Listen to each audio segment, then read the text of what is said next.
back on the show Lesley Diana, and this is for Live In Magazine. And Lesley has an awesome career as a physical education teacher. She started teaching at such a young age, I think 19, and she's back to talk about how she got into becoming a accomplished TV host of 2 shows, and she's also written a couple of books, I see.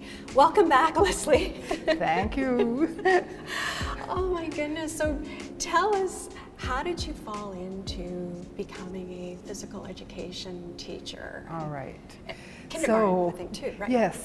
So when I was in high school, I got involved with basketball, track and field, any sports. And then in grade 10, I ran for girls sports director, and I got it. So then I was kind of in charge of all the different sports at our high school, and I was in that position for 2 years.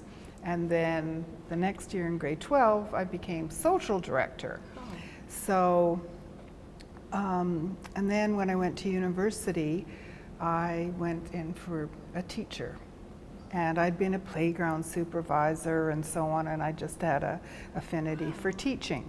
So I went to university for a couple of years, and at that time, after 2 years, you could get a teaching certificate.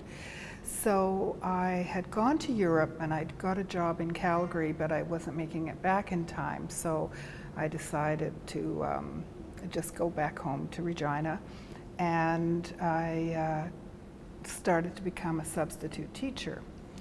And while I was substitute teaching one day, the superintendent called me and said, "Would you like to teach half days or full days?" And I said, "Well, why don't I teach half days, and then I can finish my degree while I'm teaching." So I majored in phys ed, just loved it. And then I got a job teaching high school at Campbell Collegiate in Regina. And when I was in my interview, I told the superintendent that that's where I'd like to teach. He says, "Well, you just can't say where you want to teach." And I said, "Well, if I didn't tell you, how would you know?" And the reason I wanted to teach there was because there were so many students. And in the first year or 2 that I taught there, I introduced 5 new sports to the curriculum: canoeing, cycling, modern dance, snowshoeing, and canoe. I said canoeing already. And so I just was really enthusiastic about it. And then I got married and moved up to Saskatoon, and I went to a conference for the lack of physical fitness in women. And they said, "All right, we've sponsored this conference for you, so what are you going to do when you get back out there?" And when they came around to me, I don't know where it came from, but I said, "Gee, I think a TV show for women would be a really good idea. Then they can exercise at home." And a gentleman at the conference said, "If you're serious, I think I can get you one." So I went to CTV in Saskatoon and auditioned, and I got a fitness show which actually lasted 11 years. Nice. And it was on every morning at 9:15, and so I was leading the ladies through the...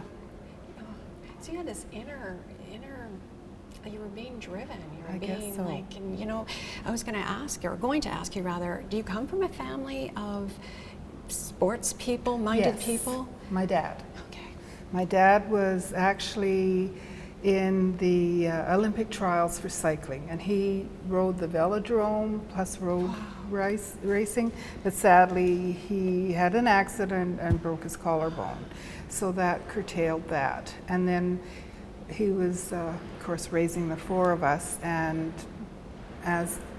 when he went back to England, because we came over from England, he came back with a bike, and he got all of us excited about cycling. So I think that's where it came from. And then, so I guess I just had this in me, and I just took when they offered me the position, I actually quit teaching and just focused on the TV show, and then I set up a fitness classes and a studio. Then I I was writing articles for a newspaper. Every single week I would have an article on this exercise to do for this and that exercise to do that, and just motivating women, men. I got involved in Participaction because that was the city for Participaction.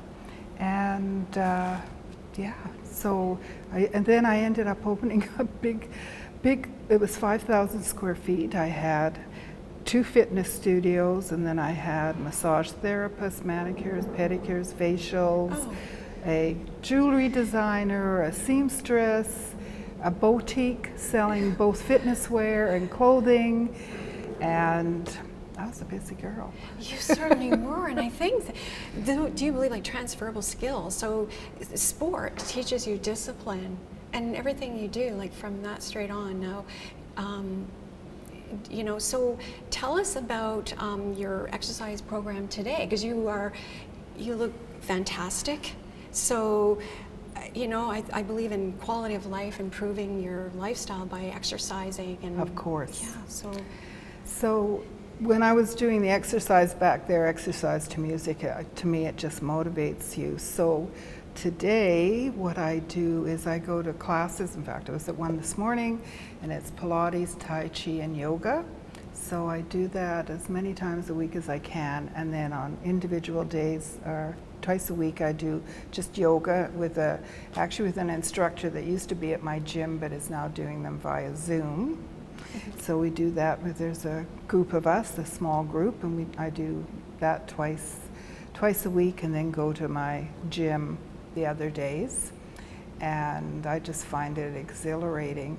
But I've added up not only just exercise, but I meditate. I meditate every day in the morning before I get up, really. And when I have that first wake up in the morning, the first thing I do is go to my iPad and put on a meditation program and do that. And then I've also introduced healthy living, as far as I do lemon water every morning, and I have apple cider vinegar, and I have a mixture where I do hemp seeds and pumpkin seeds and chai and wheat germ, and just try to sprinkle it on my salads or put it in casseroles and smoothies. So just try to combine the whole thing just to keep me alert and fit, and so I hope I never give that up. No, you won't, because you are a role model. Like those, you have a couple of books here. I wrote a book. Well, what was nice is I first did this one, and it actually had a record with it. So I'd have the music, and they could follow in the book. And then this one, actually what happened was I was writing for 2 publications, and one of the publications, Western, what was it called? Oh dear. Anyway, so they really liked what I was doing, and they also had a book publishing company, and asked me if I'd like to write a book. So we basically compiled all these weekly columns that I was doing, and had a book, and went on the book tour and so on. So yeah, pretty fun. Will you write another book? Because you're leading a healthy lifestyle, and I think, you know, I said the word transfer because it does make you the best you can be with whatever field of work that you're in. Yes. Yeah. And one thing, there was a while where I was a single mom and having 4 stores. There wasn't as much time to exercise, so I somewhat let it go for a while. And so I just, now what I decided to do a couple of years ago, and especially when COVID happened, is I decided that I was going to become one of my clients. And what I mean by that is I have no problem spending an hour or 2, 3 a day on my clients, but I wasn't spending it on me. So I thought, all right, Lesley, you're going to become one of your clients, and if you can spend that time on somebody else, you can spend it on yourself. So that's why I am devoted to making my classes, and for the most part, it has to be something pretty major for me to miss. That's wonderful. It's discipline. And So much so. yes. Any other tips that you would like to share? People are watching or reading. Sure. I think one thing is find something you really enjoy doing. I think that's so important. And then also, if you go to a class, just even the camaraderie between the women, even if you aren't friends outside of the class, just having that little time to chat and encourage each other. Yes. And I would say that is really important. And then just making it a habit. Making it a For habit. instance, the first thing I do every morning is get up, squeeze my lemon, and have my lemon water with a straw, Yes. and I just never miss. It's like brushing your teeth. Like I mean, brushing you your just think teeth. of it that way, and Exactly. then get in the habit. And anything else you'd like to add, Leslie? Oh, I was. Yeah, I was also thinking, for instance, this afternoon I'm going for a walk with a colleague that I used to work with. So I think instead of just having a call on the phone or just going out for coffee, why don't we make it a walk and a talk? Nice. Yeah. And then when I had my talk show, I would go for a run, or usually a run, and call it meditation in motion, and I would think about all the questions that I was going to ask. My talk show was called Feminine Focus, focusing on all the aspects of a woman's life. So it was design, it was makeup, hair, fitness, all kinds of things, raising kids, careers. Wow. So, and you're a runner. Yes. And And you probably meditate while you're running, or think Yes, about yes, the what you're same. going to do or what you'd like to Yes. do. Yes, and it helps. I think exercise, healthy living, you are, such great information and tips. So people who are listening and watching or reading, I should say, all that. How would they get started if they've never really exercised and they want to, but they don't know where to start? Like, find something they love, right? Find something you love, and also find something that's convenient.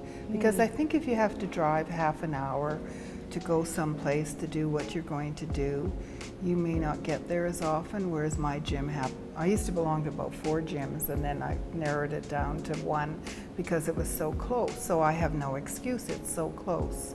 Or find a friend that you want to go for a walk with and start gradually and just building it up. And I think what I found is that by combining both the exercise and the healthy living, meditation, and so on, it just makes you feel good on the inside and the out. And you look in the mirror and you think, yeah, I don't look so bad. That's encouragement enough. It is, and you feel better too, right? Yes. Overall. I know. And then what's happened that we're getting through is, realistically, a lot of people had a lot of time when we weren't able to go out and so on, but not necessarily the motivation, because so you can just see the difference in yourself if you put the effort into it and then go, oh yeah, this makes me feel so better, Yes. so much better. Yes. And is there anything else you'd like to add, Leslie? I just think if you aren't doing it, that you should at least try to make the steps to do it, and then just make it part of your life, and then it doesn't become, it's just automatic. Yes. Thank you very much. My pleasure.